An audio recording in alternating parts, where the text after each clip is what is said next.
আজকে আজকের এই আলোচনায় আপনারা আসার জন্য আপনাদের সবাইকে ধন্যবাদ।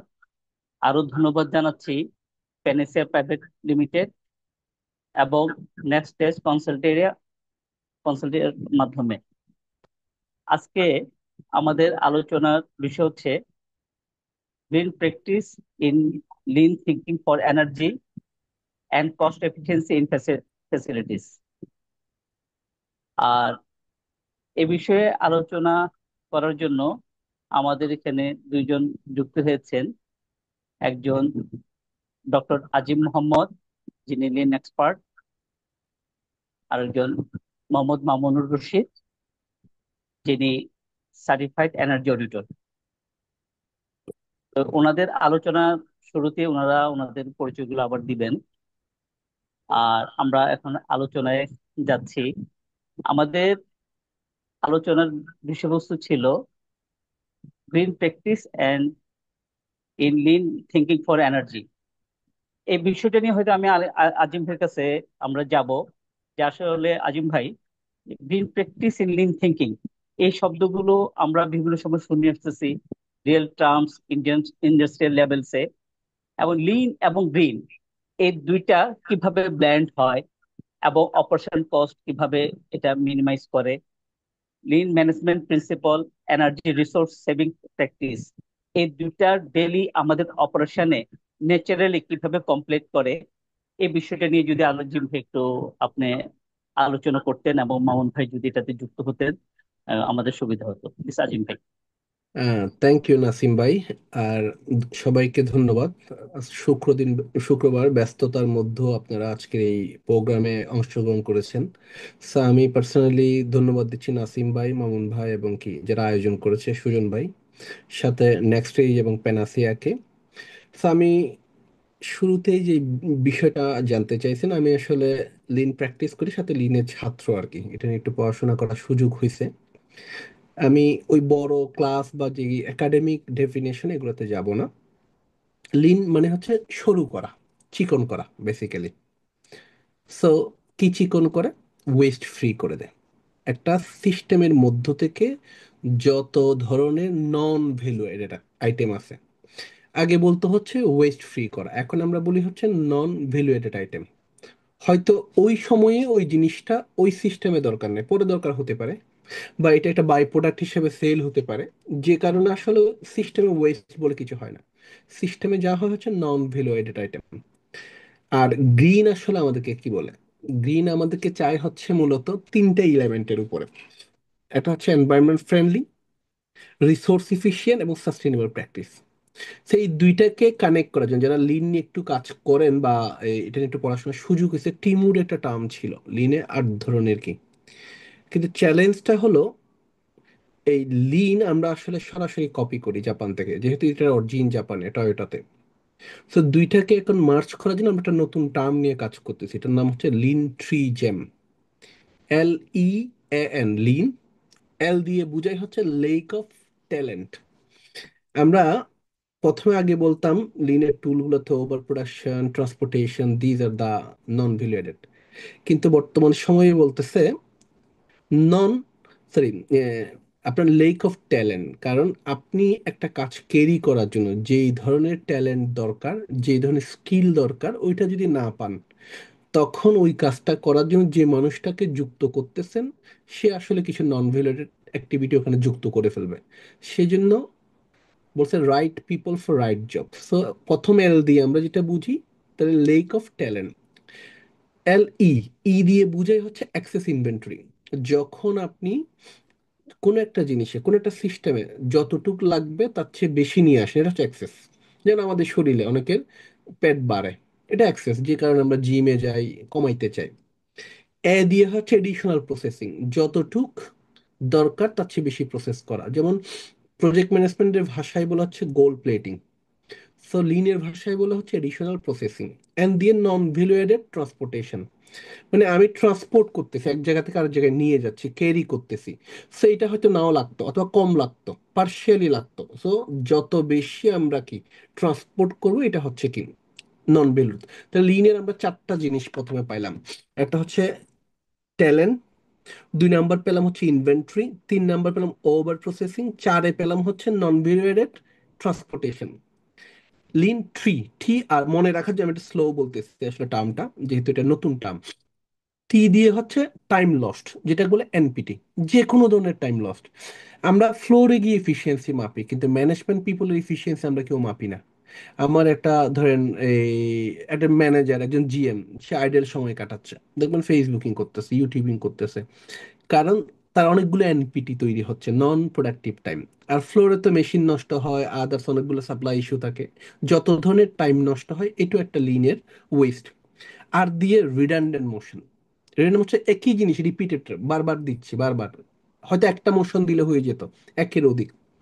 আর আই দিয়ে বোঝাচ্ছে ইনএডুকেট কোয়ালিটি, মানে হচ্ছে রিওয়ার্ক, রিজেক্ট, যত ধরনের কাজগুলো হয়। তাহলে লিন ট্রি, ট্রির পর আসে জ্যাম, জি দিয়ে হচ্ছে জেনারেশন অফ ওভার প্রোডাকশন। আমার যতটুক দরকার নেই তার চেয়ে বেশি যখন বানাবো, তখনই ওভার প্রোডাকশন। যেমন একটা গার্মেন্টসের লাইনে প্রথম অপারেটর 150 করে, দ্বিতীয় অপারেটর 120 করে, তাহলে প্রথম অপারেটরটা হচ্ছে ওভার প্রোডাকশন করতেছে, মাঝখানে ডব্লিউআইপি জমে যাবে। সেইটাও একটা লিনের কি ওয়েস্ট। তো লিন থ্রি, জি, জি পর্যন্ত আসছে জ্যামের।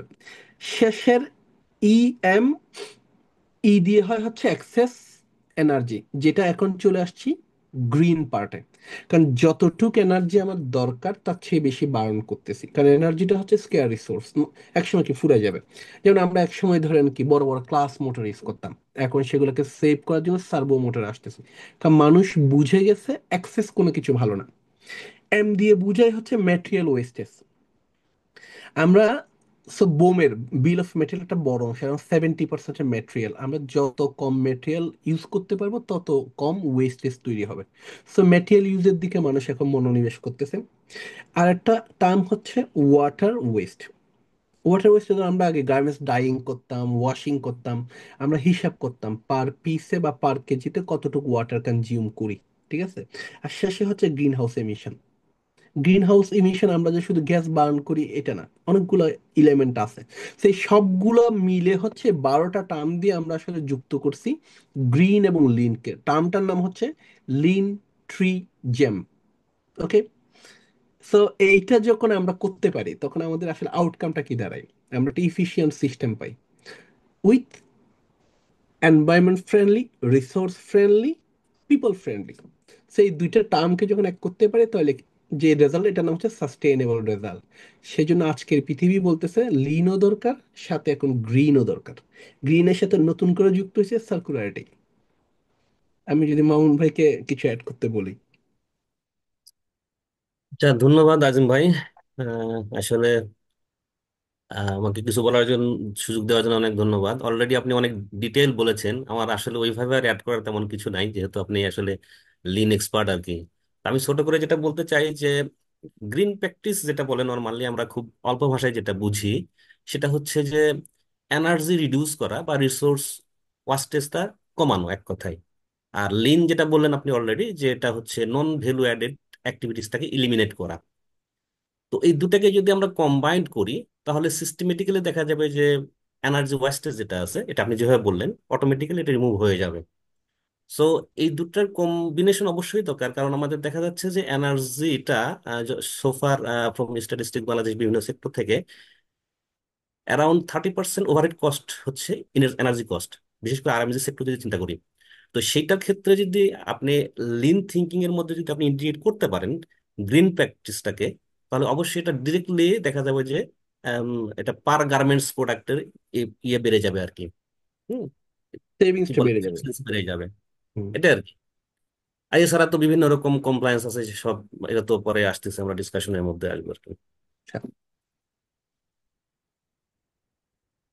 তো এই বিষয়ে মানে আমি একটু আজিম ভাইয়ের কাছে আবার জানতে চাইবো যে আজিম ভাই, বাংলাদেশের বিজনেস কন্টেক্সে রিসোর্স এবং এনার্জি এফিসিয়েন্সি এটা আমাদের কিভাবে কাজে লাগে, আবার এটা অপারেশনে এনার্জি ইউজটা কোন জায়গায় বেশি ইউজ হয়, আবার কোন জায়গায় ওয়েস্ট বেশি ইউজ হয়, এই বিষয়টা নিয়ে যদি একটু কথা বলতেন, আর মাউন্ট ভাই যদি একটু যুক্ত করতেন এটার সাথে।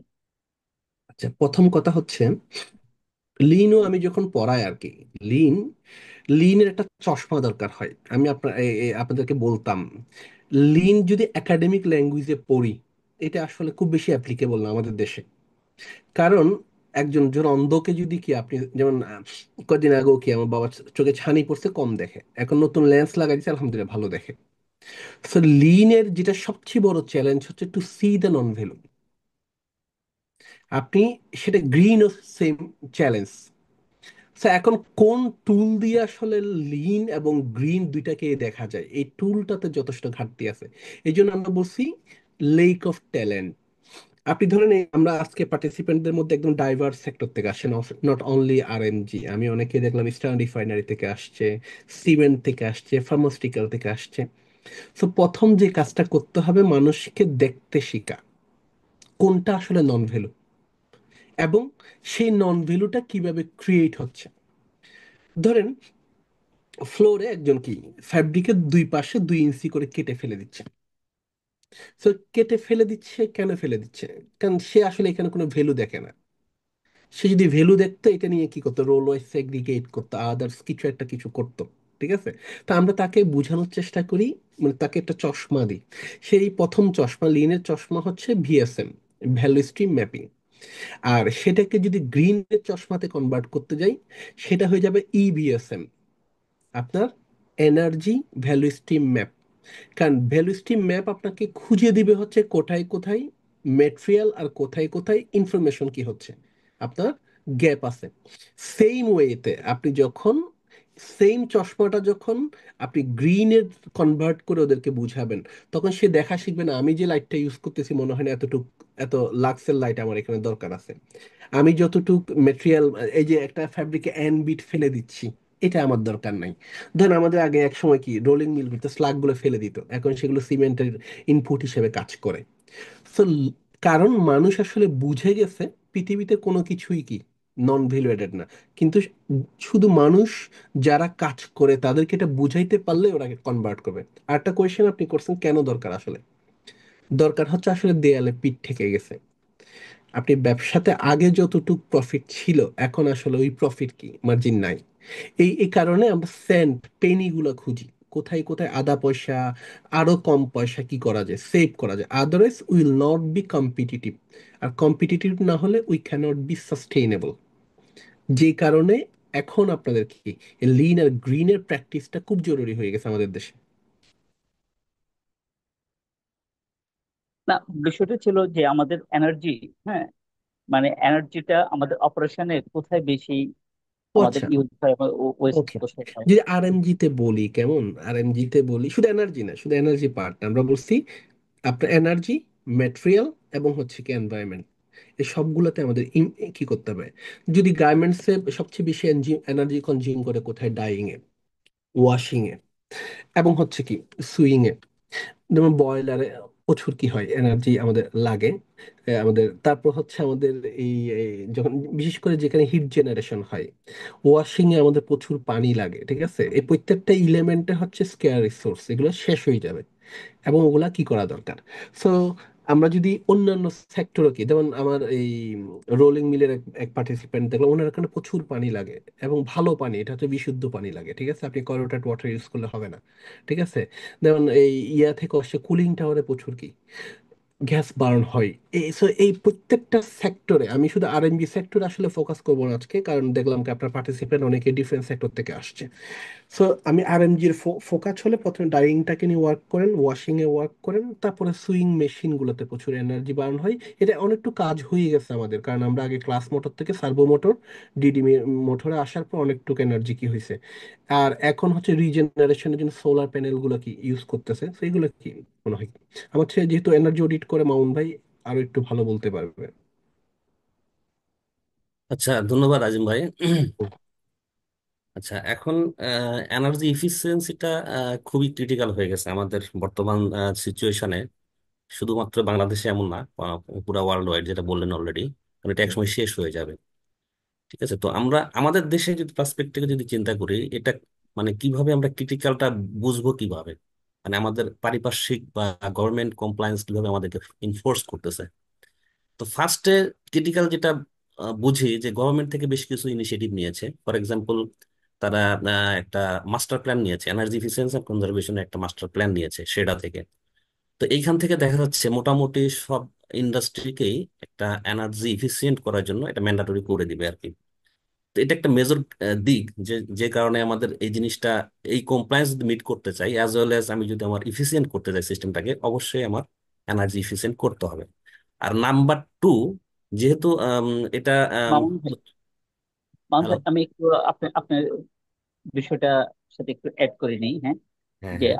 আমি আমাদের বিষয়টা ছিল যে আমরা ওয়েস্ট কোথায় কোথায় হুম। হয়। হ্যাঁ, আমি যাচ্ছি, হ্যাঁ, আসতেছি না, না, আসছি। হ্যাঁ, হ্যাঁ। তা আমি একটু আপনার কথার সাথে একটু লিঙ্ক আপ করি। তাহলে যদি ওয়েস্ট কোথায় হয়, তাহলে এখানে এনার্জি অডিটের বিষয়গুলো কি, গভর্নমেন্ট এনার্জি অডিটকে কিভাবে দেখে, তারপর এই বিষয়গুলো নিয়ে একটু আপনি যদি লিঙ্ক আপ করে আলোচনা করতেন, যে হ্যাঁ, হ্যাঁ, আমি অডিট। আসবো, আসবো, আসবো, হ্যাঁ। ঠিক আছে। আচ্ছা। তো এটা গেল গভর্নমেন্টের কমপ্লায়েন্সের দিক থেকে, যে আমাদের এটা ক্রিটিক্যালিটি চলে আসতেছে, আমাদের কমপ্লায়েন্স মিট করতে হবে, নাম্বার ওয়ান। নাম্বার টু হচ্ছে, যেহেতু আমরা গার্মেন্টস সেক্টরে শুধু শুধু যদি চিন্তা করি, গার্মেন্টস সেক্টরের দিক থেকে প্রায় 80% আমরা এটা হচ্ছে এক্সপোর্ট ওরিয়েন্টেড একটা ইন্ডাস্ট্রি। তো সেই ক্ষেত্রে আমাদের অবশ্যই ইন্টারন্যাশনাল যে বায়ার আছে, তাদের কিছু কমপ্লায়েন্স, তাদের কিছু ডিমান্ড আছে। For example, carbon footprint reporting বা ইফিসিয়েন্সি প্রুফ, এই ধরনের ডিমান্ড কিন্তু তাদের আছে। সো এই জিনিসটাও কিন্তু আমাদের কমপ্লায়েন্স মিট করতে হবে। সো দুইটাকে চিন্তা করলে আমাদের দেখা যাচ্ছে যে এনার্জি ইফিসিয়েন্সিটা খুবই ক্রিটিক্যাল এই দুই সেক্টরে। আমরা যদি আমার পার্সোনাল ইফিসিয়েন্সি চিন্তা নাও করি, তারপরেও এছাড়া তো পার্সোনাল ইমপ্রুভমেন্ট হবে, আপনার ইফিসিয়েন্সি বেড়ে যাবে, কস্ট কমে যাবে, অনেক উপকার রয়েছে। ঠিক আছে। তো দেখা যায় আমরা কোন কোন ক্ষেত্রে কস্ট ইফিসিয়েন্ট করতে পারি। এটার জন্য যেটা বললেন নাসিম ভাই, যে কোথায় কোথায় আমাদের বেশি বেশি এনার্জি ইউজ হয়। তো অলরেডি আজিম ভাই অলরেডি কিছু কিছু বলে গিয়েছে, তো আমি আরেকটু বলে যাই। সেটা হচ্ছে যে গার্মেন্টস সেক্টরে ম্যাক্সিমাম এনার্জি ইউজ হয় নর্মালি ডাইং বা ওয়াশিং, ফিনিশিং এই সেক্টরে আর কি। হ্যাঁ। এর পরে যেটা আছে মোটামুটি দেখা যাচ্ছে আপনার বয়লার বা স্টিম। এই ক্ষেত্রে উপরেটা যেটা বললাম, যে প্রথমে একটা, যে টেক্সটাইল কাজে যেটা আছে ডাইং বা ওয়াশিং এর জন্য যদি 50% ইউজ করে থাকি, তাহলে আমরা বয়লার বা স্টিম ইউটিলাইজেশন মোটামুটি 30-40% ইউজ করে ফেলি আর কি। এই দুটা হচ্ছে মেজর সেক্টর। এরপরে কিছু আছে নর্মাল যে ইউটিলিটি গুলো থাকে, ফর এক্সাম্পল এসবিএসসি বা ভেন্টিলেশন বা লাইটিং, হ্যাঁ, হুম। মোটর কম্প্রেসর ইকুইপমেন্ট যেগুলো আছে, এগুলোতে মোটামুটি 15-20 অ্যারাউন্ড এরকম হুম। আমরা 10 to ইউজ করে 15। ফেলি। হুম। হ্যাঁ, এরকম আর কি। তো দেখা যাচ্ছে যে আমরা এই যে হিউজ পরিমাণ যেখানে আমরা ইউজ করতেছি, ফর এক্সাম্পল ওই ইয়ের ক্ষেত্রে বয়লার আর এই ডাইং বা ওয়াশিং এর ক্ষেত্রে, এই ক্ষেত্রে আমাদের হিউজ পরিমাণ সেভ করার অপশন আছে। যেমন দেখা যায় যে স্টিম লিক হয়ে যায়, যেটা আমার খুবই কস্টলি রিসোর্স। কম্প্রেসর ইয়ার লিক হয়ে যায়। এগুলো মেজর ওয়াস্টেজ কিন্তু ওই ওই জায়গাতে হয়। আর অন্যান্য ইকুইপমেন্টের কথা যদি বলি, দেখা যায় অনেক পুরাতন মোটর চলতেছে চলতেছে, হ্যাঁ, আমাদের কোনো কন্ট্রোলিং ডিভাইস ছাড়া চলতেছে, যেখানে কন্ট্রোলিং ডিভাইস লাগাইলে এটা খুব ইফিসিয়েন্ট ওয়েতে আমি চালাতে পারতাম। আনইনসুলেটেড পাইপ আছে যেখান থেকে হিট কিছু আমার লস হয়ে যায়। সো এগুলো আছে অনেক অনেক ক্ষেত্রে এই জিনিস, এই জায়গাগুলোতে আমার হিট, সরি, এনার্জি ইফিসিয়েন্ট করার কিছু স্কোপ রয়েছে আর কি। তো আমি এটা কিভাবে এনার্জি ইফিসিয়েন্ট করা যায়, নাসিম ভাই আমি কি কন্টিনিউ করবো নাকি আজিম ভাই আমি কিছু? এইখানে একটু অ্যাড করতে চাই। ফর হ্যাঁ, এক্সাম্পল, আসলে এনার্জি গুলো যেমন আপনি এই কম্প্রেসরের লিকের ইস্যুটা বলছেন, আমার একটা স্টাডি হচ্ছে অ্যারাউন্ড 20 থেকে 30%, আমরা জানি না। আপনি যখন লাইনে যাবেন, পাইপ গুলোকে এভাবে বেঁধে রাখে, এভাবে, ঠিক আছে। রাইট, একটা রাইট, এক্স্যাক্টলি। একটা শব্দ পাওয়া যায়। সো ছোট একটা লিকের কারণে একটা কম্প্রেসরের 15 থেকে 20% এনার্জি কি হয়ে যায়, আপনার বার্ন এক্স্যাক্টলি, হয়ে যায়। এক্স্যাক্টলি। আপনি দেখবেন হচ্ছে, যখন বয়লার থেকে যে স্টিম লাইনটা আসছে, কোনো একটা জায়গায় কি একটা সিলিংটা কি হয়ে গেছে, ছোট একটা সিলিং, ছুটে ঠিক আছে। গেছে, ওখান হ্যাঁ, থেকে হিট। এখানেও দেখা যায় 10 to 15% কি তার কি হয়ে যাচ্ছে। আমরা যে হিট এক্সচেঞ্জার মানে রিইউজ করতে পারি, অনেক জায়গায় এগুলো করে না। তো মোটরের ইস্যুটা বলছেন, আপনার এই বিএফডি একটা কি ডিভাইস আছে, ভেরিয়েবল ফ্রিকোয়েন্সি ড্রাইভ। এটা ইউজ করলে আমাদের দেখা যায় তাওকে প্রায় 25%-এর বেশি কি বিদ্যুতের ইফিসিয়েন্সি আমরা কি বেশি ইউজ করতে পারি।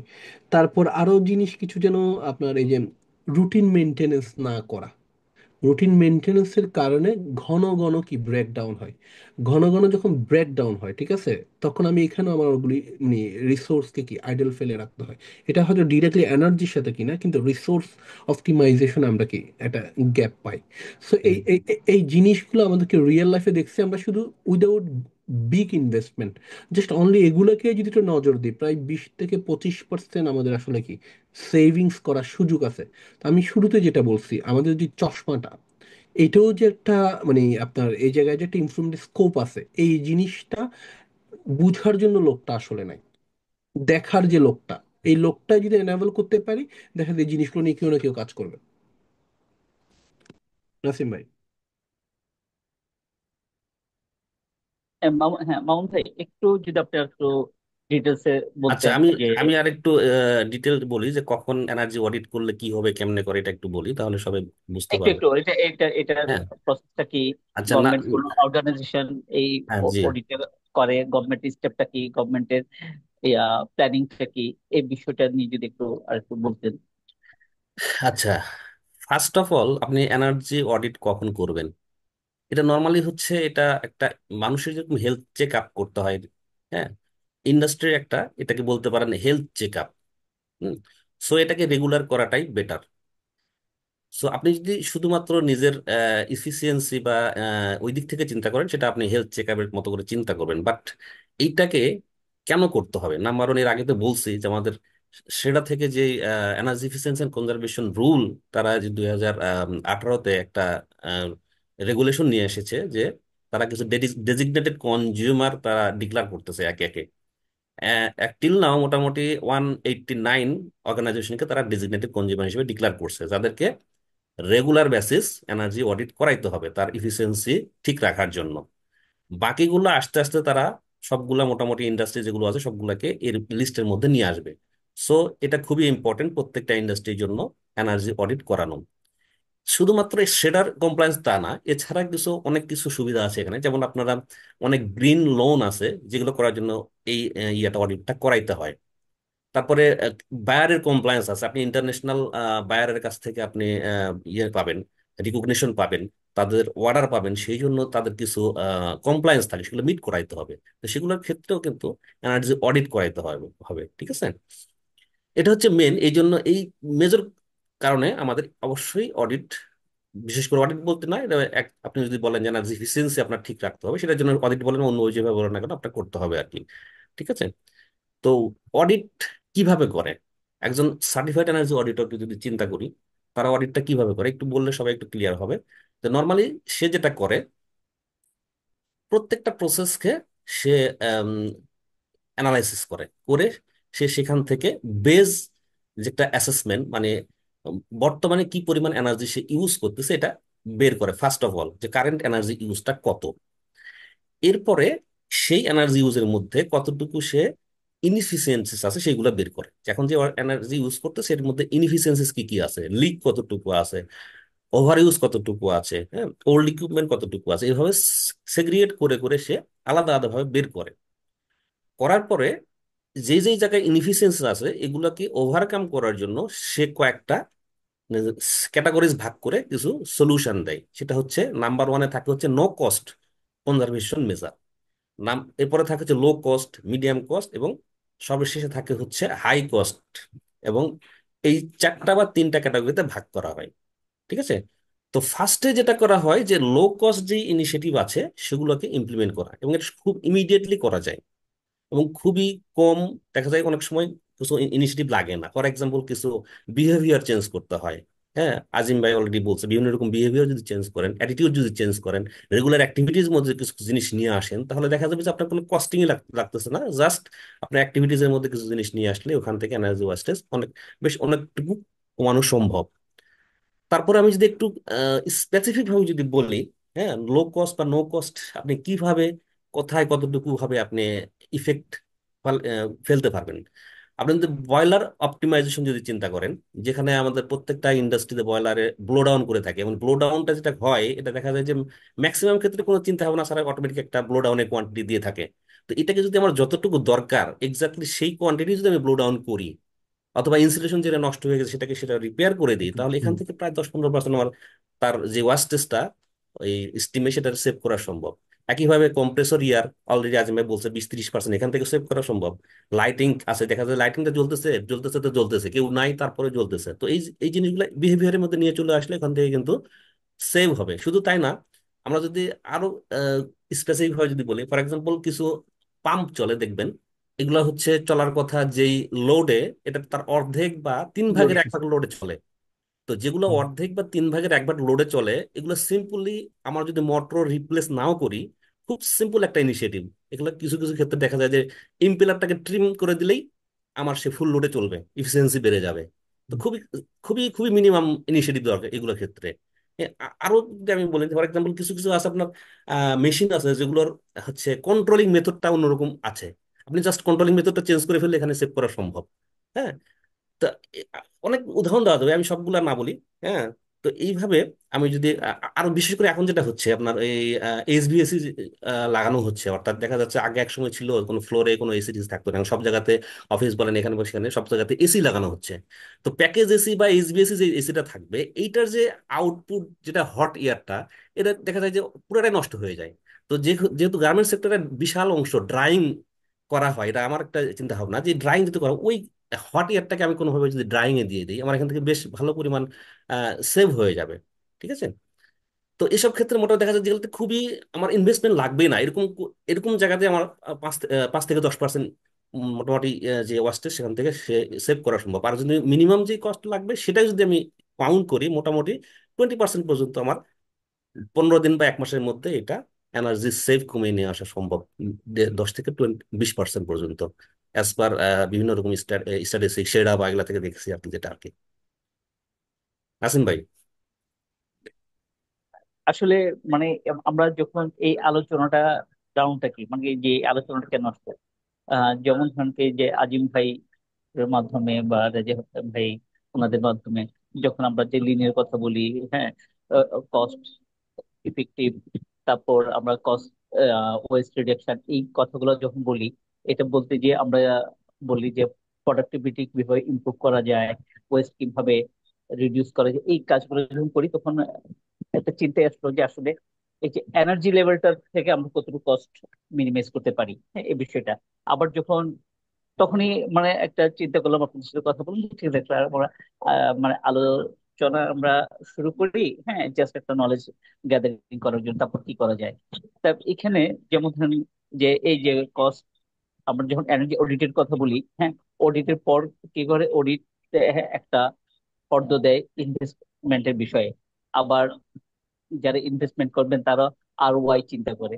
তো এই বিষয়টা নিয়ে কি মামুন ভাই আচ্ছা, বা হ্যাঁ আজিম ভাই হ্যাঁ, আমি কিছু আমি এই বলবেন? বিষয়ে একটু একটু বলতে চাই, বিশেষ করে এই অডিট করার পরে যে মেন প্রবলেমটা হয়। হ্যাঁ, মেন প্রবলেমটা দাঁড়ায় যে যারা অডিট করায় তারা ধরেই নেয় যে আমি অডিট করাচ্ছি মানে আমার যে সলিউশন গুলো দিবে এগুলা হবে হাই কস্ট বেসিস, মানে আমার অনেক টাকা ইনভেস্ট করতে হবে। এটা প্রথমেই সে ধরে নেয়। ঠিক আছে, ফার্স্টেই তো বললাম আমার বেশ কয়েকটা ক্যাটাগরি থাকে, কিছু আছে no cost, low cost, then finally আপনার হচ্ছে হাই কস্ট। বাট আপনার যখন হাই কস্টের আপনি মেজারমেন্ট গুলা, হাই কস্টের ইনিশিয়েটিভ গুলো নিতে যাবেন, এর ফার্স্ট প্রথম শর্ত হবে যে is there any low cost আর no cost left or not. যদি লেফট থাকে এখনো, আপনার হাই কস্টটাকে হাত দেওয়াই যাবে না। আপনার ফার্স্টে নো কস্ট এবং লো কস্টটাকে আপনার মেজার নিয়ে নিতে হবে। এটা যখন কমপ্লিটলি ইনিশিয়েটেড হয়ে গেছে, কোনো আর লো কস্ট বা নো কস্টের কোনো কাহিনী নাই এনার্জি সেভ করার জন্য, এরপরে আপনি চিন্তা করবেন হাই কস্ট ইনভেস্টমেন্ট যেগুলো আছে সেগুলোর ক্ষেত্রে। বাট সেগুলোর ক্ষেত্রেও আমরা যদি চিন্তা করতে চাই, এগুলোর অনেকগুলো ওয়ে আছে যেটা আমরা একটু স্মার্টলি হ্যান্ডেল যদি করি, দেখা যাচ্ছে যেটা খুব ইজিলি আমার এই চাপটা, যেটা যারা করে অডিট করায় নাই তাদের সেই চাপটা থাকবে না। ফর এক্সাম্পল আপনার নতুন ইনভেস্টমেন্টের মধ্যে অনেক কিছুই আমরা কিন্তু রেগুলার যেই ইনভেন্টরি মেনটেন করি না, আমরা মোটর কিনি, এই কিনি, সে কিনি, বিভিন্ন কিছু কিনি।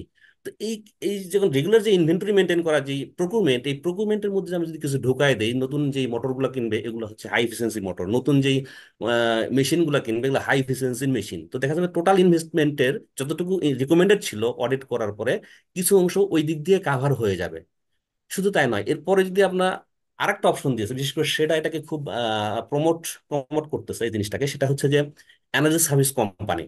এনার্জি সার্ভিস কোম্পানি কি, যখন একটা অর্গানাইজেশনকে অডিট করে বলা হলো ভাই আপনার এত পরিমাণ এনার্জি সেভ করা সম্ভব এখানে, বাট ইনভেস্টমেন্ট যখন হাই শুনতেছে সে আর ইনভেস্টমেন্ট করতেছে না, তখন একটা অপশন আছে এখানে এনার্জি সার্ভিস কোম্পানি, অর্থাৎ থার্ড পার্টি একটা কোম্পানি যে কিনা ইনভেস্ট করবে, ইনস্টল করবে, কমিশনিং সবই করে দিবে, সেখান থেকে যে বেনিফিটটা পাবে সেই বেনিফিট থেকে সে সেটার পেমেন্টটা নিবে। অর্থাৎ যে কোম্পানি ওনার, ইন্ডাস্ট্রির ওনার, তার একটা টাকাও ইনভেস্টমেন্ট এখানে দরকার হচ্ছে না, সে যদি এনার্জি সার্ভিস কোম্পানিকে চুজ করে। হ্যাঁ ঠিক আছে, এক্ষেত্রে তার হয়তো আরো বেশি বেনিফিটেড হতে পারতো, সেটা পারতেছে না, যেটা ওই থার্ড পার্টিকে দিয়ে দিতে হচ্ছে, বাট সেক্ষেত্রে তার ইনভেস্টমেন্ট লাগতেছে না। তো যারা মনে করতেছে যে আমার অনেক পরিমাণ হিউজ পরিমাণ ইনভেস্ট করতে হচ্ছে, তারা এই অপশনটা কিন্তু চুজ করতে পারে। আর এছাড়া আপনার যারা মনে করতেছে যে হ্যাঁ আমি একটু কষ্ট হলেও ইনভেস্ট করতে চাই, তো তাদের ক্ষেত্রেও বেশ অনেকগুলো অপশন আছে। ফর এক্সাম্পল, যেগুলো এনার্জি সেভিং যে প্রজেক্টগুলো, সেগুলোর জন্য বাংলাদেশ ব্যাংক থেকে বা ইটকল থেকে বেশ লো ইন্টারেস্টে কিছু লোনের ব্যবস্থা করছে। সো যেগুলো দেখা যাচ্ছে আপনার খুব পেব্যাক পিরিয়ডটা খুবই কম, 2-3 বছরের পুরোটা পেব্যাক চলে আসবে, সেসব ক্ষেত্রে তারা নিজেরাই ইনভেস্ট করে ফেলতে পারে। হ্যাঁ। আর ফাইনালি আমি যেটা বলবো, যে একটা খুবই খুবই একটা ইন্টারেস্টিং একটা, এটা বাংলাদেশে ওইভাবে ইউজ নাই। হ্যাঁ, সেটা হচ্ছে ফান্ড ফ্রম সেভিং কনসেপ্ট। এটা একটা কনসেপ্ট, ফান্ড ফ্রম সেভিং। অর্থাৎ আপনি যখন দেখলেন যেই ইনভেস্টমেন্টটা করলে আপনার পে ব্যাক পিরিয়ড মাত্র 2 বছর বা অনেক ক্ষেত্রে 1 বছরে চলে আসে পে ব্যাক পিরিয়ড, সেইটাকে আপনি ফার্স্ট ইনভেস্ট করলেন, হ্যাঁ, লো ইন্টারেস্টেড লোন নিয়ে। যখন পেব্যাক পিরিয়ড হয়ে গেল, এরপরে যখন আপনি যে সেভিংটা পাবেন প্রত্যেক মাসে বা বছরে, সেই সেভিং এর কিছু পোর্শন আপনি আলাদা একটা ফান্ড করে রাখলেন। হ্যাঁ, ওই ফান্ড থেকে নেক্সট যে ইমপ্রুভমেন্টটা আপনি সেটাকে ইনভেস্ট করলেন। অর্থাৎ আপনার নতুন করে কিন্তু টাকা বা আপনার ফান্ড লাগতেছে না, আপনার যে সেভিংটা করতেছেন এখান থেকে একটা পোর্শন আপনি আলাদা করে ফান্ড করে রাখতেছেন আপনার নেক্সট ইমপ্রুভমেন্টের জন্য। সো এই জিনিসটা যদি আমরা একটু প্র্যাকটিস করতে পারি, তাহলে যে এই সবার যে একটা চিন্তা আছে যে আমার অডিট করাইলে হিউজ ইনভেস্টমেন্ট দরকার, এটা কিন্তু লাগবে না। আজিম ভাই। আচ্ছা। আমি হ্যাঁ, আমি আসলে প্রথমে অডিটে একটু পরে যেতে চাই, কারণ আমি অডিটের চেয়ে বেশি ফোকাস করেছি মানুষের উপরে। লিনের মূল থিমটাই হলো মানুষ। কারণ অডিট ওয়ার্ডটা আমাদের দেশের জন্য আসলে খুব ভীতিকর। তো আমি যখন লোকজনকে জিজ্ঞেস করি, ধরুন আপনি যখন অসুস্থ হন, তখন আপনি কি ডাক্তারের কাছে যাইতে কি কয় না, ক্রিটিক্যাল কোনো কিছু হলে জায়গা জমি বেঁচে হলেও যাব। সো প্রথমে হচ্ছে তাকে আসলে ফিল করতে হবে সে সিক, অথবা তার কি ট্রিটমেন্ট দরকার। তো তার যে ট্রিটমেন্ট দরকার, তার যে অডিট দরকার, সেই জিনিসটা লোকের ভিতর ইনবিল্ড করাইতে হবে। লোকের খাসলত চেঞ্জ করা, মানে তার হ্যাবিট, যেটা আপনি বললেন। এখন হ্যাবিট আসলে কিভাবে চেঞ্জ হয়? হ্যাবিট চেঞ্জ হওয়ার জন্য একটা পারফেক্ট মানে এসওপি লাগে। আমাদের দেশের ফ্যাক্টরিগুলোর সবচেয়ে বড় লেকিং হচ্ছে they don't have the functional SOP. They everyone have a SOP. It's a ornamental. They don't practice this one. যেহেতু এটা প্র্যাকটিস করে না, সেজন্য তার কি অডিট করতে হয়, আরেকজন কাউকে মানে নিয়ে আসতে হয়। আসলে আমি রাইট করি না রং করে একটু দেখে যান। যদি তার এসওপিটা মানে খুব ভালো হয় এবং ফাংশনাল হয়, দেখবেন অডিটের যতগুলো জিনিস আসবে তার অ্যারাউন্ড 90% জিনিস তারা নিজেরাই সলভ করে ফেলতে পারবে। সো যখন সলভ করবে, ওখান থেকে তো আউটকাম আসা শুরু হবে। মানে প্রত্যেকটা, যেমন সে অলরেডি কি ওয়েস্ট জেনারেশনটাই বন্ধ করে দিছে, তার মানে কি তার তো ওয়েস্টে হয় না, যেটা তার প্রফিটেবিলিটিতে কি একটা ভালো ইম্প্যাক্ট রাখে, তখন সেটা রিইনভেস্ট করতে পারবে। ইসলামিক ইকোনমি বলে হচ্ছে constant reinvestment. Whatever earning you are doing, আপনি ওইটার একটা অংশকে রিইনভেস্ট করেন। আর রিইনভেস্ট কখন করতে পারবেন? যখন you have a SOP. SOP কি? যেমন আপনি বললেন প্রকিউরমেন্ট, আমি কি একটা কি জিনিসকে ইনবিল করে দিব, আপনি নেক্সট টাইম কিছু কেনার সময় এনার্জি এফিসিয়েন্সি চিন্তা করবেন। সো এখন তো এটা রিবিল মানে তার মধ্যে কেন দিতে হচ্ছে? কারণ তার এসওপি নাই বলে। যদি তার এসওপি থাকতো কি, না আমি নেক্সট টাইম যেটা কিনবো সেটা হতে হবে সার্ভো মোটর, আমি যেটা কিনবো সেটা হতে হবে কি মানে আপনার এনার্জি এফিসিয়েন্ট কি বয়লার, আমি নেক্সট টাইম যেটা কিনবো আমার ওই মেশিনের কি ওয়াটার কনজাম্পশন কম হতে হবে। এখন সে যে নেক্সট যেটা কিনবে রিপ্লেস করবে, তাহলে তার তো একটা আরওআই হিসাব করছে, মানে আরওআই থেকে কত সেভিংস আসবে সেটা হিসাব করছে। সেইভাবে যদি প্রত্যেকটা জায়গায় প্রত্যেকটা সেক্টরে যদি সে তার ফাংশনাল এসওপি দাঁড় করায়, এবং ফাংশনাল এসওপির উদ্দেশ্য হবে কি ওয়েস্ট মিনিমাইজ করা, নন ভ্যালু কমায় নিয়ে আসা, এবং প্ল্যানেট পিপল প্রফিটকে কি সেভ করা, তাইলে কি সে পারবে। সে আরওআই নিয়েও টেনশন করবে না, সে অডিট নিয়েও টেনশন, সে স্বপ্রণোদিত হয়ে বলবে কি ভাই আমার ফ্যাক্টরিটা অডিট করে দেন, আমি তো নিজে অনেক কিছু ট্রাই করছি, মনে হয় আরো ইস দেয়ার এনি স্কোপ। কিন্তু যেহেতু তার কাছে এই জিনিসের গ্যাপ আছে, সেই জন্য সে কি মানে অডিট করাইতে প্রথমে ভয় পায়, কারণ সে জানেই না আসলে অডিট করালে কি কি ফাইন্ডিং আসবে এবং কিভাবে সে সেভ করবে। তো এই জন্য আমার ফোকাস হচ্ছে প্রথমে মানুষকে এডুকেট করা। এডুকেট হচ্ছে এই জিনিসগুলোর উপর ভাই। এটা আসলে কিছু বাড়তি চাপায় দেয়া না, এটা আপনার মধ্যে ইনবিল্ড করে দেয়া, যেন লং টার্মে আপনি বেনিফিটেড হন। নাসিম ভাই। আজিম ভাই, আমি আপনার সাথে একটু অ্যাড করে আর একটু বিষয় জানতে চাচ্ছিলাম যে জি। এখন আমরা শেষ প্রান্তে। সেটা হচ্ছে এই যে আমরা যে কথাগুলো বললাম, হ্যাঁ, এই যে গ্রিন প্র্যাকটিস, হুম। এই গ্রিন প্র্যাকটিসের অ্যাডপশনের চ্যালেঞ্জ গুলো আমাদের কোথায়?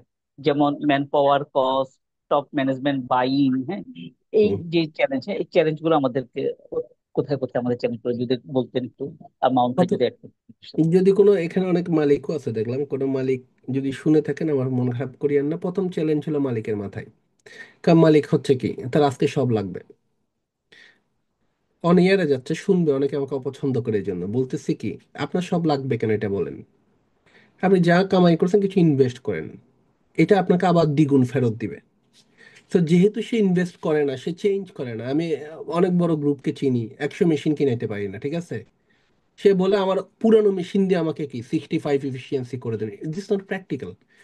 সো প্রথমে বলতেছি, মাথা ঢুকতে হবে ফ্যাক্টরি যার ওনারের।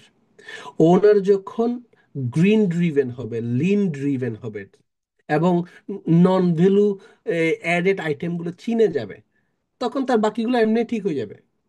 সো আমি বলবো হচ্ছে, যারা আমরা ডিসিশন মেকার, ওনার, তার নিচে ধরেন এই ডিরেক্টর, তার নিচে জিএম, এভাবে যদি প্রত্যেকটা ভ্যালু চেনের প্রত্যেকটা মানুষকে কি করতে পারেন, আপনি জিনিসগুলো বুঝাইতে পারেন, দেখবেন কি আপনি কি করবেন। আপনি ধরেন বাজার থেকে আসার সময় মানে সবচেয়ে ভালো জিনিসটা আপনার ছেলের জন্য কিনে আনেন কেন?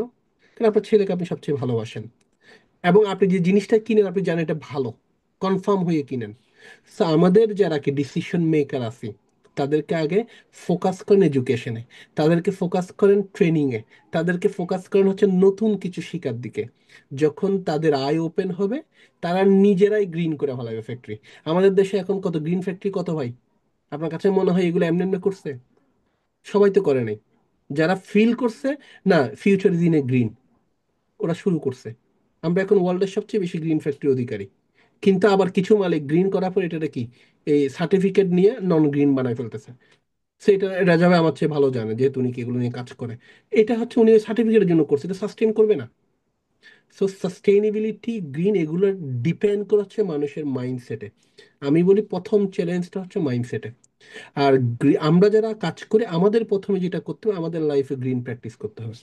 আমি কোনো কি ওয়েস্ট ক্রিয়েট করব না। আপনি সিটাঙের মানুষ, ঠিক আছে, সিটাঙে মেস বানায় যান, বিয়ে বাড়িতে যান, খাবার টেবিল অর্ধেক খাবার নষ্ট করে, এটা কি গ্রিনের অংশ না? সে মেটেরিয়াল নষ্ট করছে ভাই, খাবারের মালিক তো আপনি না। So green practice should be start from you, from me. প্রত্যেকটা জায়গায় আমাদেরকে কি কি চিন্তা করতে হবে, resource is scarce, we have to save this one, we have to reuse this one. আচ্ছা। নাসিম আচ্ছা, ভাই। হুম। আমি একটু আজিম ভাই, এখানে আমরা আমি মোহাম্মদ একটু কিছু অ্যাড বলবেন? করবো। বলেন। আচ্ছা আচ্ছা। এই যেটা আজিম ভাই অলরেডি বললেন যে এখানে মেন ইয়েটা হচ্ছে, বাধাটা হচ্ছে টপ লেভেলের ইনিশিয়েটিভটা। হ্যাঁ, টপ লেভেলের ইনিশিয়েটিভটা মেন, এখানে আপনি ব্লকেজ বলতে পারেন।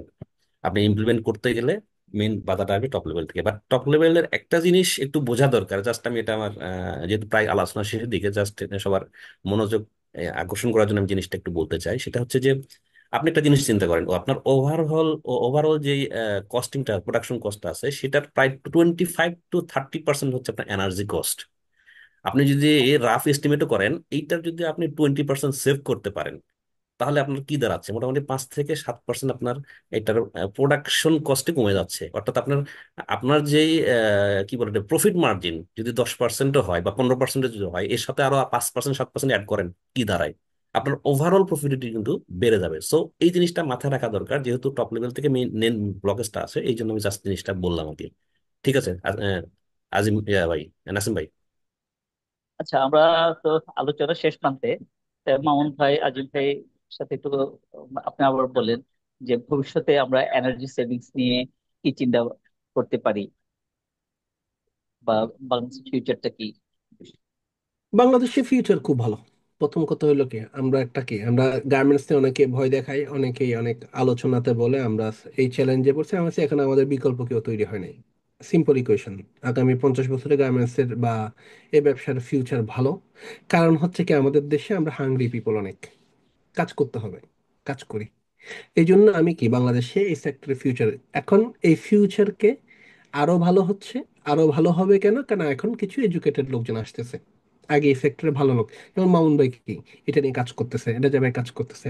এখানে যারা আছে আজকের ডাইসে, ঠিক আছে, সবাই কি হাইলি এডুকেটেড।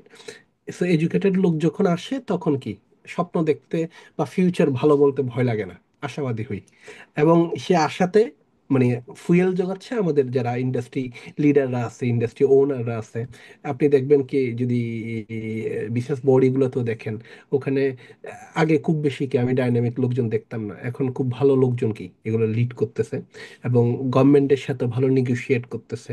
বায়ার ফোরামও এগুলো নিয়ে আলাপ হচ্ছে। সো যতটুকু গ্রিন নিয়ে ওরা আলাপ করতেছে, পাশে কি নিজেদেরকে ডেভেলপ করতেছে।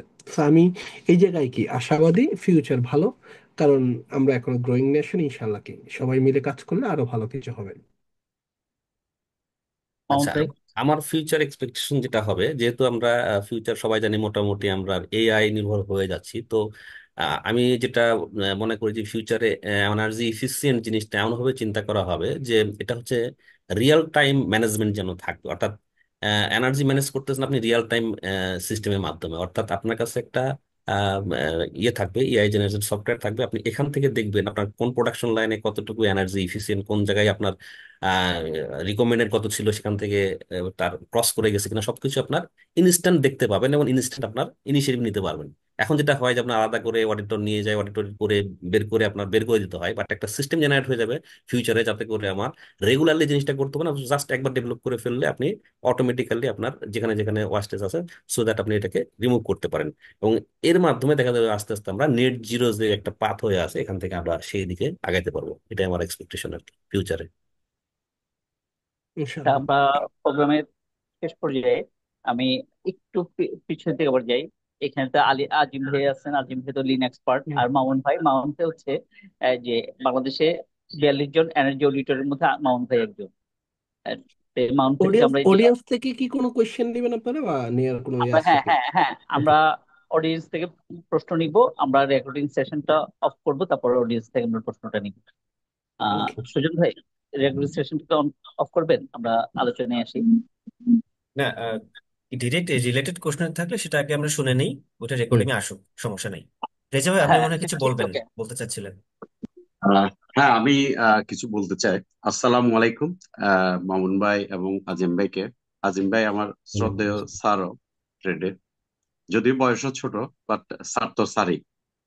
তো যেটা বলতে চাচ্ছিলাম, খুব ভালো লেগেছে একটা জিনিস, বাট কিছু পারসেপশন নিয়ে আসলে আহ, আমাদের সন্দেহ তো থাকেই। যেমন নাকি এক্সাম্পল, স্পন্সর, ওনার বা ডিসিশন মেকিং যারা আছে, তারা যদি এরকম স্পন্সর আমি আসলে সোফার দেখিনি। কিছু জিনিস হয়তো প্রেক্ষাপটে বলা হয় যে হুম। আমরা এরকম করব ওইরকম করব। আমি যতটুকু দেখেছি, it's a kind of negotiation, it's not like sponsorship. মানে দেখতে একরকম মনে হলো, বা আসলে প্র্যাকটিক্যাল ফিল্ডে সেরকম নেই। যেমন নাকি এক্সাম্পল, আপনি যদি দেখেন যে সোলার এনার্জি ইনভেস্টমেন্ট করেছে, মোহন ভাই খুব সুন্দর করে বলেছে, অনেক ইনভেস্টমেন্ট দিতে হয়, বাট 2-3 ইয়ার্স এ হয়তো পেব্যাক চলে আসে। এবং ডিসিশন মেকিং এর কথা আজিম ভাই বলেছেন, বিশেষ করে ম্যানেজমেন্ট লেভেলে, যেখানে আমরা একটা সার্ভো মোটর, যেখানে একটা 20 থেকে 20% এনার্জি সেভিংস হয়, সেই জিনিসটাও আমরা এখনো অনেক ফ্যাক্টরিতে আমাদের ইমপ্লিমেন্টেড না। সোলার প্যানেল নিয়ে কাজ হচ্ছে অনেক দিন ধরে, সাস্টেনেবিলিটি নিয়ে কাজ হচ্ছে অনেক দিন ধরে। সেখানে গ্রিন ফ্যাক্টরির কথা বলেছে, অনেকগুলি গ্রিন ফ্যাক্টরি আছে, তার মধ্যে কয়টাই বা আসলে আমাদের এখানে সাস্টেন করে। তো এই ধরনের কোশ্চেন গুলো আছে। এত কিছুর পরেও আমাদের এখানে লার্জার ইনভেস্টমেন্ট হয়েছে, সবচেয়ে গ্রিন ফ্যাক্টরি বা ওয়ার্ল্ড এর রেস্ট অফ দ্য ওয়ার্ল্ড এর সাথে যদি কম্পেয়ার করেন, 70% গ্রিন ফ্যাক্টরি কিন্তু এই গার্মেন্টস ট্রেন্ডে। যেখানে আমরা বলি যে শুনি না, করি না, এর বাইরেও আসলে করি। ইআরপির মতো ইনভেস্টমেন্ট আছে অন্যান্য, বাট শুধু garments industry, apart from the garments industry, একটু আত্মপক্ষ সমর্থন করেই বলি, অন্য কোনো ইন্ডাস্ট্রি গুলিতে অবস্থা কিন্তু আরো করুন। আপনি যদি লেদার ইন্ডাস্ট্রির কথা বলেন, যেখানে আমাদের প্রচুর সম্ভাবনা আছে, বাট আমরা আসলে করছি কি, আমাদের এক্সপেকটেশনটা কি? তা আমি মামুন ভাইয়ের কাছে জানতে চাইবো, not only garments industry, overall government initiative গুলি কিরকম, যদি কোনো ইনসাইট থেকে থাকে। এবং কাস্টমার ফোকাস, আমি আমার পয়েন্ট অফ ভিউ থেকে বলি, আমি প্রায় রিটেলে কাজ করছি 12 বছর ধরে। কাস্টমার ফোকাস কিন্তু অনেক আগে থেকে সাস্টেনেবিলিটি, গ্রিন এবং এনার্জি সেভিংস ইনিশিয়েটিভ গুলিকে খুবই ভালো হিসেবে দেওয়া যায়, বিজনেস গ্রোথের জন্য একটা ভালো পরিমাপক হিসেবে চিন্তা ভাবনা করা হয়। আজিম ভাই যেটা বলছে, গ্রিন ফ্যাক্টরি বাড়ারও কিন্তু এটার মূল কারণ হচ্ছে বিজনেস গ্রোথ আসলে। তো আমাকে একটু কাইন্ডলি যদি এই ব্যাপারে কোনো ইনসাইট দেওয়া যায়, আচ্ছা আদার্স আচ্ছা ইন্ডাস্ট্রি গুলিকে আমরা আসলে কিভাবে আচ্ছা, আমি দেখছি। আমি থ্যাংক ইউ। বলি একটু। হ্যাঁ, এখানে গভর্নমেন্ট কিন্তু শুধুমাত্র গার্মেন্টস সেক্টরটাকে আলাদা করে চিন্তা করে না, এটাকে ওভারঅল ইন্ডাস্ট্রি গুলাকে একভাবে চিন্তা করে আর কি। অর্থাৎ গভর্নমেন্ট এখানে বাংলাদেশের যে পরিমাণ আমার এনার্জি জেনারেট হচ্ছে তার 50% ইউজ করতেছে আমার ইন্ডাস্ট্রিয়াল সেক্টরে, অলমোস্ট 50%। এটা হচ্ছে একেবারে শেডার গত 2-3 বছর আগের একটা স্ট্যাটিস্টিক্স। তো 50% এনার্জি যেখানে ইউজ করতেছে, এখান থেকে সে যদি ওভারঅল 10% বা 20% সেভ করতে পারতো, কি পরিমাণ তার দেখা যাবে। নতুন কোনো প্ল্যান বা এইসব বসানোর দরকার নাই, এখান থেকে কিন্তু সেই ডিফিসিয়েন্সিটা মেক আপ করা সম্ভব। তো এই জন্য তাদের বেশ কিছু ইনিশিয়েটিভ আছে। আমি আপনাকে একটা এক্সাম্পল দেই। আহ, গত বছরও ছিল যে একটা কমপ্লায়েন্স ছিল সেটার, যে যারা সোলার ইনস্টল করবে, সোলার তাদের হচ্ছে তাদের স্যাংশন লোডের 70% পর্যন্ত তারা ইনস্টল করতে পারবে। অর্থাৎ স্যাংশন লোড যেটা, তার 70% ক্যাপাসিটি পর্যন্ত সোলার করতে পারবে। এতে করে দেখা যায় যে তার ওই যে এক্সট্রা যে জেনারেশন, এটা হয় না, গ্রিডে এক্সট্রা সে দিতে পারে না। কিন্তু গত মাসে এই যে সেটার গত মাসে একটা ইনিশিয়েটিভ নিয়েছে, এটা নট অনলি 70%, 100% সে করতে পারবে। যার স্যাংশন লোড 100%, ইভেন মোর বেশিও করতে পারবে। দ্যাট মিনস হচ্ছে প্রত্যেকটা ইউজার সে নিজে নিজে এক্সট্রা পাওয়ার জেনারেট করতে পারবে, যেটা সে সেল করতে পারতেছে, এবং এটা সে প্রত্যেক 3 মাসে সেটার পাবে আর কি, কি বলে এটাকে, সে ব্যাংকে অ্যাডজাস্টমেন্ট পাবে 3 মাস পর পর। এটা গভর্নমেন্ট থেকে দিয়ে দিবে আপনাকে, আপনি কত পরিমাণ আপনি গিরে দিয়ে দিয়েছেন। এটা খুবই রিসেন্ট, গত 10-15 দিন আগে এই ইনিশিয়েটিভটা নিয়েছে। সো এইটা আমার দেখা একটা জিনিস যে আপনাকে কিভাবে ইনফ্লুয়েন্স করতেছে, আপনি এদিকে গ্রিনের দিকে আগান, আপনি কিভাবে বেনিফিটেড হবেন সেটার একটা চোখে মানে হাতে নাতে দেখা একটা আমার ইনিশিয়েটিভ এটা। এছাড়াও আরো অন্যান্য ইয়ে আছে, যেমন আমি যেটা বললাম থার্ড পার্টির যে এটা আর কি এনার্জি সার্ভিস কোম্পানি, এটা এখন ওইভাবে অ্যাভেলেবল হয় নাই। শুধুমাত্র সোলারের ক্ষেত্রে কিছু কিছু কোম্পানি তারা এই জিনিসগুলো নিচ্ছে, বাট আমরা আস্তে আস্তে দেখবেন যে এক সময় এরকম আরো কিছু ইনিশিয়েটিভ নিয়ে কিছু অর্গানাইজেশন আসবে, শুধুমাত্র যে আমার সোলার ইনভেস্টমেন্টের জন্য সে এনার্জি সার্ভিস কোম্পানি হিসেবে কাজ করবে তা না, অন্য যে কোনো কিছু দেখা যাচ্ছে যে বয়লার ওভারহোলিং করার জন্য সে কিছু ইনভেস্ট করলো, সেখান থেকে যে সেভিংটা হবে সেখান থেকে সে পেমেন্ট পাবে। এরকম কিছু স্পেশাল ক্যাটাগরি কিছু অর্গানাইজেশন চলে আসবে আস্তে আস্তে, তাদের গভর্নমেন্ট যেহেতু সেই দিক থেকে এমফাসাইজ করতে চায়।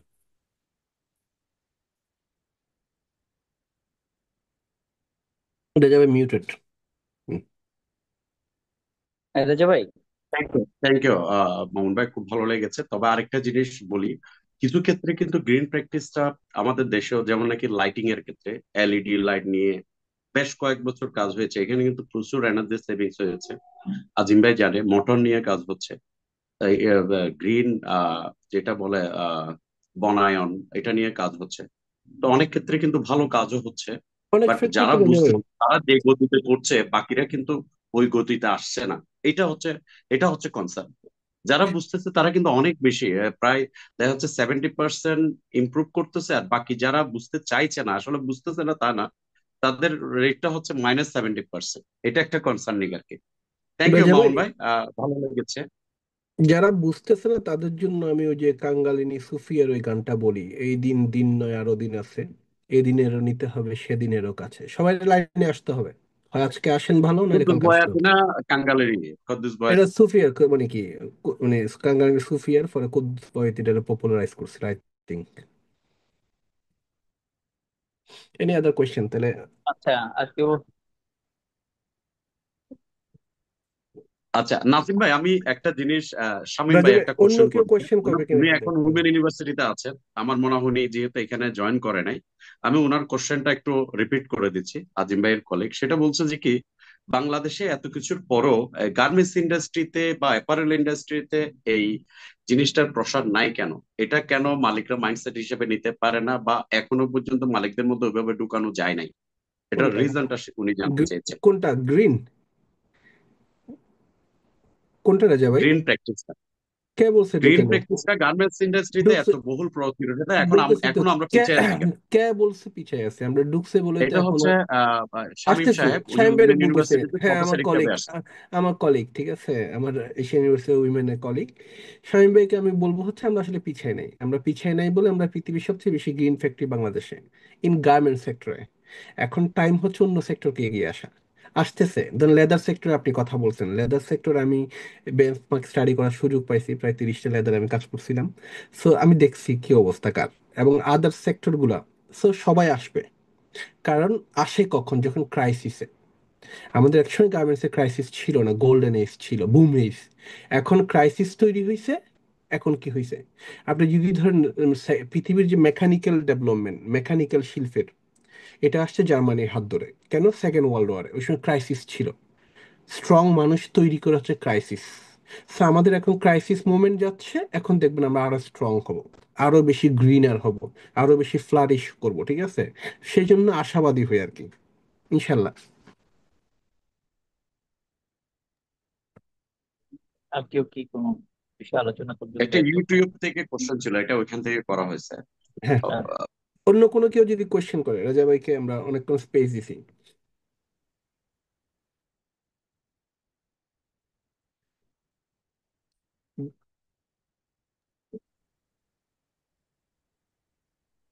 তাইলে মনে হয় দোকান বন্ধ করে দিতে পারেন যদি কি কোয়েশ্চেন না থাকে। আচ্ছা, রাজু ভাই, শোনা আছে? সুজন ভাই কই? সুজন ভাইয়ের কোনো কোয়েশ্চেন তো থাকার কথা। হ্যাঁ, আমি তো শুনছি, আমি তো মিউট করে রেখেছি, যেহেতু শুনছি আর কি। আজিম ভাই, আমি শুনছিলাম। আমি আসলে জি। কোনো প্রশ্ন করব না তো। আহ, শেষে একটা জিনিস বলতেছি যে আসলে আদার ইন্ডাস্ট্রিকে এই যে গ্রিন প্র্যাকটিসের আন্ডারে নিয়ে আসার যে ইনিশিয়েটিভের কথা বলছেন, এটা অলরেডি কিন্তু এটাও শুরু হয়েছে। আদার ইন্ডাস্ট্রিও অলরেডি অনেকগুলো ইন্ডাস্ট্রি আছে যারা গ্রিন প্র্যাকটিসে চলে আসছে। হ্যাঁ, এক্সাম্পল দিয়ে বলতে পারি, স্টিল ইন্ডাস্ট্রির মতো সব থেকে যে ডাস্টি একটা ইন্ডাস্ট্রি, সেই ইন্ডাস্ট্রিও কিন্তু চলে আসছে। জানি তুমি এটার চিটাগাংয়েরই কথা একটা বলবা। হুম। চিটাগাংয়েরই কোম্পানি বিএসআরএম, তারা কিন্তু অলরেডি 16 মেগাওয়াট সোলার রুফটপ নিয়ে চলে আসতেছে। ঠিক আছে, তো আহ, এইরকম একটা ডাস্টি অনলি এনভায়রনমেন্ট 16 মেগাওয়াট? আমি বলবো বিএসএনএল কোম্পানি যে 16 মেগাওয়াট অনেক কম, আরো বড় ইনিশিয়েটিভ ওরা নিবে, আমরা আরো বড় আশাবাদী। কারণ নিবে ইনশাল্লাহ। তো আমার ছোট সোফার গার্মেন্টস এর চেয়ে বেশি জেনারেট করে। আচ্ছা, সোফার নিতে পারছে এরকম একটা কি বলবো যে খুবই ধুলোবালি একটা ফ্যাক্টরি, সেই রকম ইয়াতে ওইখানে ক্লিনিং ফ্যাসিলিটিস অ্যারেঞ্জ করাটাই একটা টাফ একটা চ্যালেঞ্জ।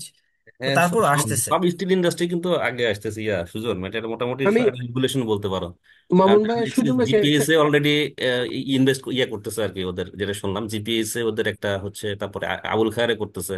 আমি হ্যাঁ। একটা মেসেজ দিয়ে রাখি মাঝখানে, আমরা ব্যাকগ্রাউন্ডে বেশ কিছু কাজ করতেছি, বিশেষ করে টিম গ্রুপে মনোয়ার ভাই আর হচ্ছে রানা ভাই আর আমি, বড় দুইটা গ্রিন প্রজেক্ট নিয়ে কাজ করছি। গ্রিন প্রজেক্ট মানে হচ্ছে একদম লার্জ স্কেলে গ্রিনটাকে একাডেমিক পর্যায়ে কিভাবে ইন্টিগ্রেট করা যায়, এটা নিয়ে কেউ কাজ করে না এখনো বাংলাদেশে।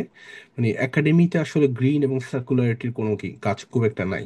তো আমরা হয়তো আগামী 1 মাসের মধ্যে একটা বড় প্রজেক্ট আসতেছে। আর এই ধরেন, যারা এগুলো নিয়ে কাজ করে, এরকম আমার কাছে ফান্ডিং এর অনেকগুলো প্রজেক্ট আছে, কেউ যদি যোগাযোগ করতে চায়, মানে তার ফ্যাক্টরিতে লিন এবং গ্রিনকে একসাথে সে কি নিয়ে আসতে চায়, এটা হচ্ছে কো ফান্ডের একটা প্রজেক্ট। আমি একটা ডোনার ফান্ড থেকে কি, আমার হাতে কিছু ফান্ড আছে, যদি কেউ মনে করে আমি অল্প ইনভেস্টমেন্টে কি করতে চাই, আর একটু ডেভেলপ করতে চাই, ঠিক আছে? যেহেতু আমি শুরুতে বলি না, যেহেতু ইস্যুটা কি, এটা আমাদের আলোচনার বিষয় এটা ছিল না।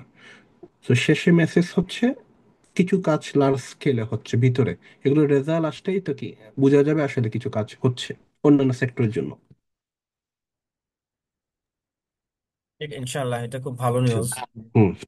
আবার মামুন ভাইয়ের থেকেও একটা ভালো নিউজ জানলাম, যেটা উনি শেয়ার করলেন যে কিছুদিন আগেই ওই যে 70% থেকে যেটা 100% সোলার সেল করে, মানে প্রডিউস করার যে ক্যাপাসিটিটা দিচ্ছে, এটা তো খুব এটা একটা গত ভালো সপ্তাহে কি নিউজ। তার আগের সপ্তাহে সার্কুলারটা হয়েছে আর কি, এই যে সেরা থেকে আসে তো, আচ্ছা। যারা হুম হুম। সিএ তাদের কাছে আগে আসছে, ওই জন্য সেই হিসেবে আমি জানতে পারছি আর কি। এটা খুবই ভালো একটা নিউজ, কারণ অনেকেই আছে যে কনজাম্পশনের পরেও তারা সেল করতে চায় কিন্তু অপশন থাকে না। তো সেটা নেট মেটারিং এর থ্রুতে আবার গ্রিডে ব্যাক যাবে, এখান থেকে কিছু পয়সা জেনারেটও হবে। সো উইন উইন সিচুয়েশন থাকছে। এইখানে শুধুমাত্র আমাদের একটা জিনিস কি যে বিশেষ করে বড় ইন্ডাস্ট্রি যেগুলো স্টিল ইন্ডাস্ট্রি বা আরো যেগুলো বড় আছে এগুলোর ক্ষেত্রে শুধুমাত্র সোলার নিয়ে বসে থাকলে হবে না। হ্যাঁ, এদের আরো অন্যান্য অনেক কিছু আছে ইমপ্রুভ করার। হ্যাঁ, সেগুলোর দিকে একটু ফোকাস করতে হবে। হ্যাঁ, তো জানি না এখনো ওইভাবে ওইভাবে ইয়ে করতে পারেন, ইনফ্রাস্ট্রাকচার ডেভেলপ করতে পারে না গভর্নমেন্ট থেকে। মাত্র এখন অডিটর বাংলাদেশে আছে, আমি সহ, আমাদের ব্যাচ সহ অনলি 42। সো ওই জিনিস চিন্তা করতে গেলে আরো বেশি পরিমাণ এক্সপার্টিজমের দরকার হবে, যারা রেগুলার বিভিন্ন ইন্ডাস্ট্রিতে সময় দিবে এই জিনিসগুলো করবে আর কি। তো আমার আশা করি আস্তে আস্তে জিনিসগুলো ডেভেলপ হয়ে যাবে, আমাদের দেশে এই জিনিসগুলো আস্তে আস্তে চলে আসবে আর কি। আর কেউ? না, এই সুজন ভাই একটা মারাত্মক কোশ্চেন আছে, এটা একটু ইমরান দেওয়া উচিত, অ্যান্সার দেওয়া উচিত। Why is the audience limited to Chittagong only? Why are the Dhaka based audience being excluded? এই ধরনের একটা কোশ্চেন আসছে, আমার মনে হয় একটু সুজন ভাই অ্যান্সার না, দিলে এটা ভালো হয়। আমার এটা মনে হয় আমি এই ধরনের আমি কোনো এটা আমি লিমিটেশন। বলছি, আমি মাত্র দেখলাম শাহ ইমরান ভাই, বিষয়টা এরকম না। এটা চিটাগাং এর জন্য আসলে লিমিটেড না। এটা আমরা যখন চিন্তা করি প্রথম, এটা বেশি দিন আগের ইনিশিয়েটিভ ছিল না। আমরা কিছুদিন আগেই প্রজেক্ট ম্যানেজমেন্ট ইনস্টিটিউটের একটা প্রোগ্রাম ছিল চিটাগাং এ, তো সেখানে আজিম ভাই আর মামুন ভাইকে একসাথে পেয়ে যাই। তখন তাদেরকেই আমরাই ধরি বেসিক্যালি, যে ভাই আসেন কিছু কথা বলেন। একজন লিন এক্সপার্ট আছে, একজন গ্রিন এফিসিয়েন্সির এক্সপার্ট আছেন, সিইএ। তো আপনারা দুজনকে একসাথে আসেন, আমাদের কিছু শেখান, আমরা কিছু শিখতে চাই। তো সেখান থেকেই শুরু। হ্যাঁ, তো তারপর আমরা এটা পাবলিকলি থ্রো করি। এটা আমাদের যে পেজ আছে নেক্সট স্টেজ কনসালটিয়া, সেটা থেকে আমরা এটা শেয়ার করি। এটা লিমিটেড না অবভিয়াসলি। এখন আপনি বলতে পারেন যে ম্যাক্সিমাম পার্টিসিপেন্টস কেন চিটাগংইয়ান, মানে চাটগাঁইয়া কেন? এইটার ব্যাখ্যা হচ্ছে নাসিম ভাই, রেজা ভাই, আজিম ভাই, তারা নিজেরাই। তারা নিজেরা চাটগাঁয়া লোক। তারা, জানি না তাদের চেহারা দেখে আর কি আসছে মানুষজন। সো এটা একটা ইনফ্লুয়েন্স হইতে পারে, বাট এটা লিমিটেড না, এটা সবার জন্যই ওপেন ছিল।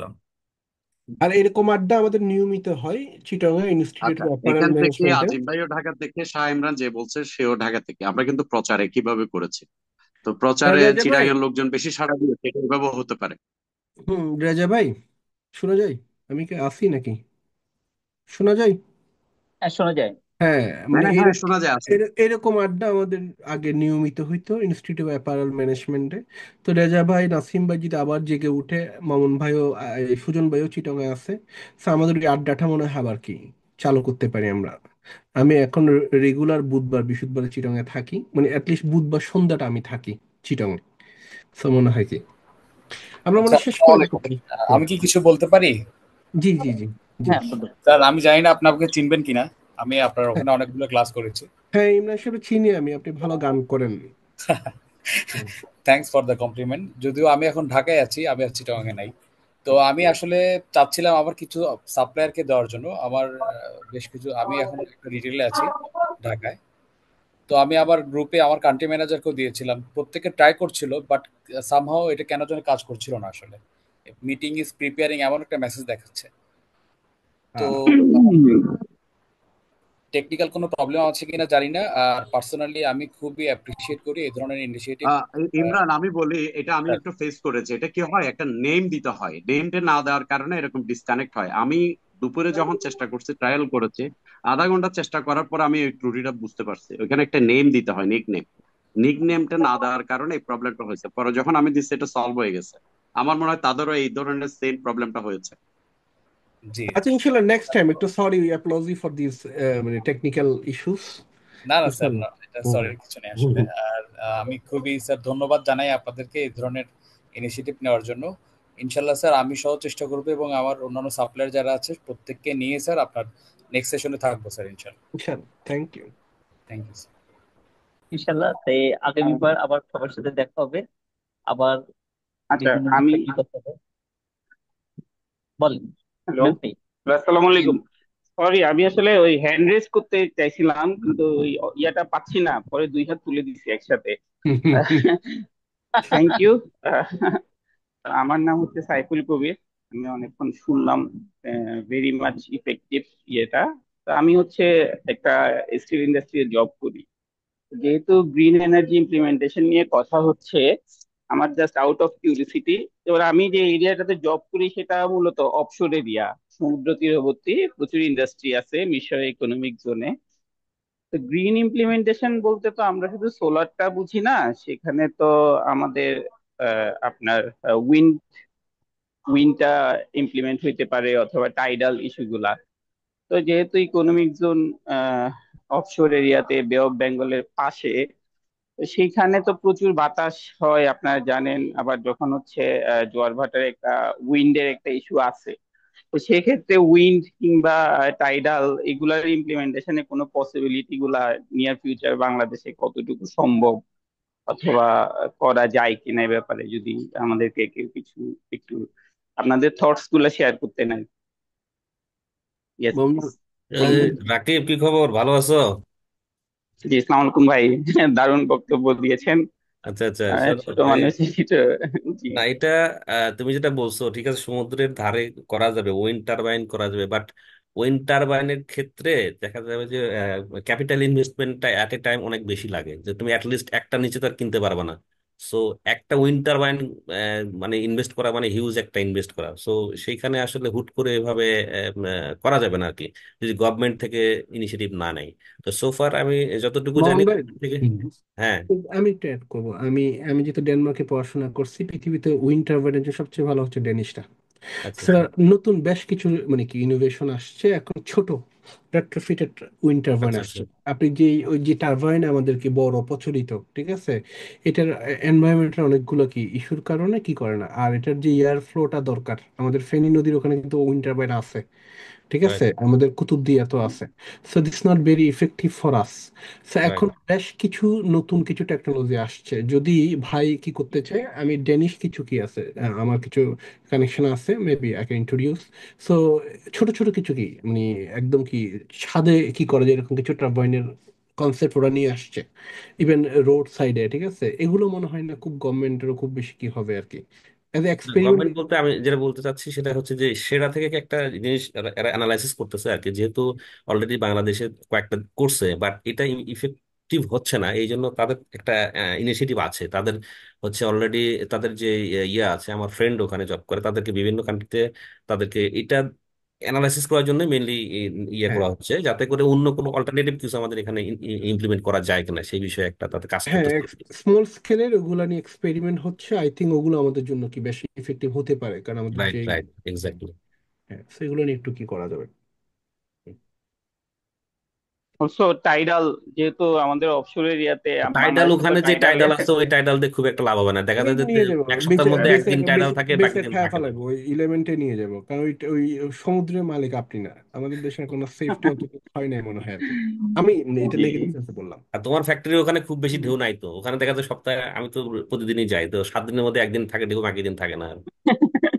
জি জি, আমি কিন্তু ওই যে বিভিন্ন সময় যতটুকু আনা যায় ততটুকুই তো প্রফিটেবল, ওই সেন্সে আমি আসলে পসিবিলিটিসটা জানতে চাইছিলাম আর কি। Thank you. ধন্যবাদ সবাইকে আজকের এই আলোচনায় অংশগ্রহণ করার জন্য। আমরা আরেকদিন অন্য বিষয় নিয়ে আবার সবার কাছে আসবো। Thank you.